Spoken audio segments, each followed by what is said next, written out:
Assalamualaikum warahmatullahi wabarakatuh. Saya Rahma Fadila, NPM 1009011171118.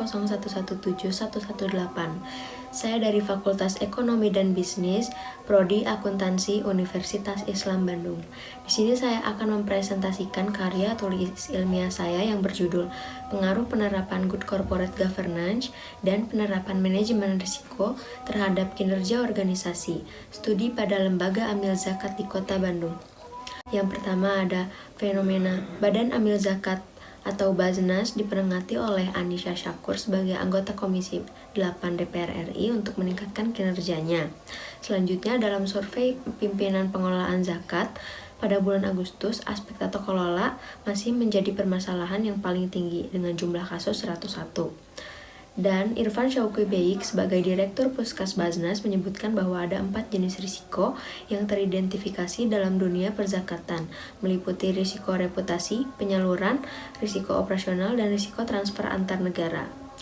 Selanjutnya dapat dilihat kerangka pemikiran sebagai berikut. Dengan hipotesis H1, penerapan Good Corporate Governance berpengaruh terhadap kinerja organisasi. H2, penerapan manajemen risiko berpengaruh terhadap kinerja organisasi.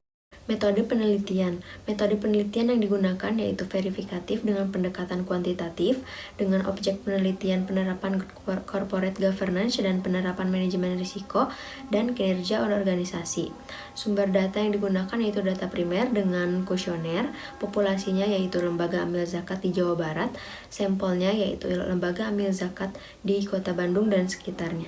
Teknik analisis data dikumpulkan dan dihitung menggunakan skala Likert. Pengujian instrumen penelitian yaitu uji validitas dan uji reliabilitas. Rancangan pengujian hipotesis yaitu ada MSI, uji asumsi klasik, analisis regresi bergana, uji simultan, uji parsial, dan pengujian koefisien. Yang pertama ada hasil uji validitas. Dapat dilihat bahwa nilai R hitung menunjukkan di atas 0,300. Hal ini menunjukkan bahwa seluruh item pertanyaan dari variabel penerapan Good Corporate Governance dalam penelitian ini adalah valid dan dapat digunakan sebagai alat ukur. Selanjutnya hasil uji validitas pada penerapan manajemen risiko dan kinerja organisasi yaitu semuanya sama di atas 0,300 dan dapat dikatakan valid. Selanjutnya hasil uji reliabilitas, seluruh variabel memiliki Cronbach alpha yang lebih besar dari 0,600. Hal ini menunjukkan bahwa seluruh item pertanyaan adalah reliable. Selanjutnya uji asumsi klasik. Uji asumsi klasik terdiri dari uji normalitas. Dapat dilihat bahwa titik-titik atau data residual menyebar di sekitar garis diagonal serta mengikuti arah garis diagonal dan mengikuti model regresi sehingga dapat disimpulkan bahwa data yang diolah merupakan data yang berdistribusi normal sehingga uji normalitas terpenuhi.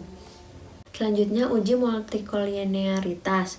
Nilai VIF untuk masing-masing variabel di bawah nilai 10, maka dapat disimpulkan bahwa pada data pengujian tidak terjadi multikolinearitas di antara variabel bebas dalam model regresi tersebut. Selanjutnya, uji heteroskedastisitas dapat dilihat dari adanya penyebaran titik yang merata pada scatter plot di atas dan di bawah titik 0 dan tidak ada pola tertentu. Dapat disimpulkan bahwa pada data penelitian ini tidak terjadi heteroskedastisitas. Sebagai berikut, konstanta A sebesar 8,424 mempunyai arti apabila penerapan GCG dan penerapan manajemen risiko sama dengan 0, maka kinerja organisasi akan bernilai positif sebesar 8,424. Koefisien regresi penerapan GCG sebesar 0,413 mempunyai arti setiap kenaikan penerapan GCG sebesar 1 satuan, maka kinerja organisasi akan naik sebesar 0,413. Dan koefisien regresi penerapan manajemen risiko sebesar 506 mempunyai arti setiap kenaikan penerapan manajemen risiko sebesar 1 satuan, maka kinerja organisasi akan naik sebesar 0,506. Selanjutnya uji simultan atau uji F. Dapat dilihat bahwa hasil simultan diperoleh nilai signifikansi sebesar 0,000 atau lebih kecil dibanding 0,05 sehingga HO ditolak. Hal ini menunjukkan bahwa variabel independen yakni penerapan GCG dan penerapan manajemen risiko terhadap variabel dependen yakni kinerja organisasi dapat berpengaruh yang signifikan secara simultan. Selanjutnya uji parsial. Hasil uji T untuk penerapan GCG diperoleh nilai signifikansi sebesar 0,005 atau lebih kecil dibanding 0,05 sehingga HO ditolak. Kemudian hasil uji T untuk penerapan manajemen risiko diperoleh nilai signifikansi sebesar 0,030 atau lebih kecil dibanding 0,05 sehingga HO ditolak. Kemudian analisis koefisien determinasi. Koefisien determinasi dihitung dengan cara mengkuadratkan hasil korelasi kemudian dikali dengan 100%. Maka diperoleh 0,762 dikali 100% sebesar 76,2%. Selanjutnya analisis koefisien determinasi parsial. Berdasarkan tabel tersebut, dapat dilakukan perhitungan untuk mengetahui besarnya pengaruh masing-masing variabel bebas secara parsial. Yang pertama, penerapan GCG yaitu 0,557 dikali 0,813 dikali 100% yaitu 45,28%. Selanjutnya, penerapan manajemen risiko yaitu 0,407 dikali 0,758 dikali 100% yaitu 30,85%. Kesimpulannya yaitu penerapan good corporate governance berpengaruh secara signifikan terhadap kinerja organisasi dan penerapan manajemen risiko berpengaruh secara signifikan terhadap kinerja organisasi.